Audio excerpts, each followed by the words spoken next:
आया है और जो 40 सबसे ड्रैकोनियन प्रोविजन इस एक्ट में था तो सेक्शन 40 था।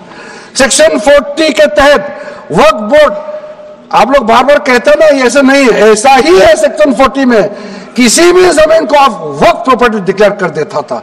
वो कोई भी जमीन को वक्फ प्रॉपर्टी डिक्लेयर करके फिर किसी गरीब के लिए नहीं करना है। वो लोग, कुछ लोग, चंद लोग अपने के लिए, अपने फायदा के लिए इस्तेमाल करते हैं। ओवैसी मैं तो नाम नहीं लूंगा, लेकिन सर ये प्रावधान को इतना लाखों प्रॉपर्टी की संख्या बढ़ गई, किसी प्रॉपर्टी को कैसे आप क्लेम कर सकते?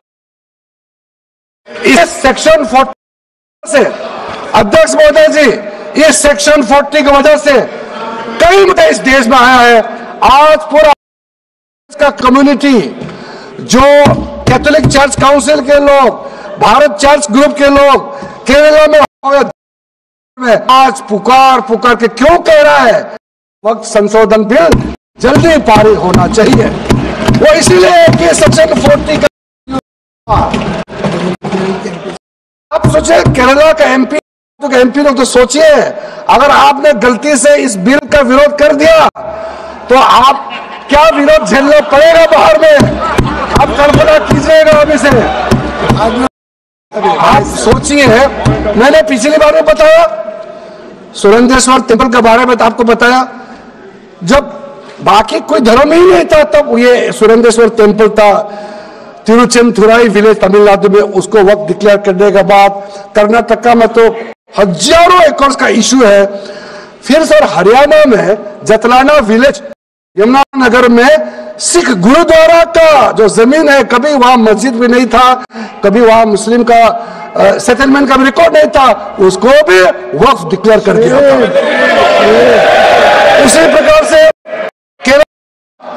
मुनम्बम का जो इशू है वो तो अभी सब जान ही रहा है कि 600 क्रिश्चियन फैमिलीज का जो जमीन को वक्फ बोर्ड ने वक्फ डिक्लेयर कर दिया, चर्च का भी कर दिया और आगे जाने का रास्ता भी बंद कर दिया था। अगर हम ये बिल पारित कर दिया, उसका अपना जमीन वापस मिल जाएंगे गरीबों का, किसानों का।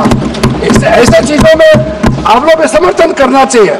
मैं तो मानता हूं कि अभी भी देर हुआ, अभी भी आप जिद पे राजनीतिकरण करके आप अड़े रहे, आप मुश्किल में फंसने वाले हैं। विशेष करके हमारे कांग्रेस वालों को मैं कहना चाहता हूं, और बाकी हमारे साथी दल है कांग्रेस के झांसे में ना आए, आप देंगे ये लोग इस बिल को विरोध करके बहुत नुकसान होने वाला है।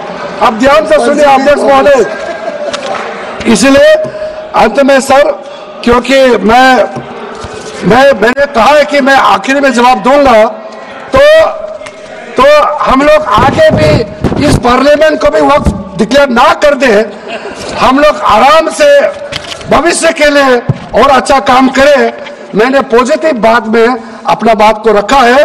अंत में मैं अपील करके अपना बात को समाप्त करना चाहता हूं। इसी लाइन के साथ मेरी हिम्मत को तो सराहो। देखिए मैं कितने हिम्मत के साथ बोल रहा हूं। मेरे हिम्मत को तो सराहो, मेरे हमराही बनो। मैंने एक शम्मा जलाई है हवाओं के खिलाफ। आप लोग इस बिल को समर्थन करेंगे। मैं नेता सब सदन में बैठे हम लोग सुन रहे हैं। मैं अपने आप को बहुत भाग्यवान मानता हूं, मैं भाग्यशाली हूं। प्रधानमंत्री मोदी जी ने मेरे जैसे एक सदस्य को इतना पुण्य काम करने का मौका दिया है, इस बिल को याद रखने का मौका दिया है। करोड़ों गरीब मुसलमान बहने दुआ देने वाला है। दुआ में अकेला क्यों हो, ये दुआ आप भी लेना चाहिए। इस बिल को समर्थन दीजिए, ये मेरा अनुरोध है अध्यक्ष महोदय।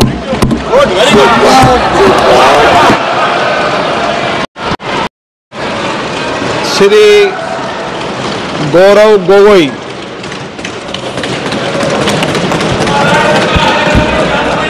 आदरणीय अध्यक्ष महोदय, पहले तो मैं आपका संरक्षण चाहता हूं। जब आदरणीय मंत्री महोदय बोल रहे थे पॉइंट ऑफ करने का अवसर नहीं दिया। मंत्री महोदय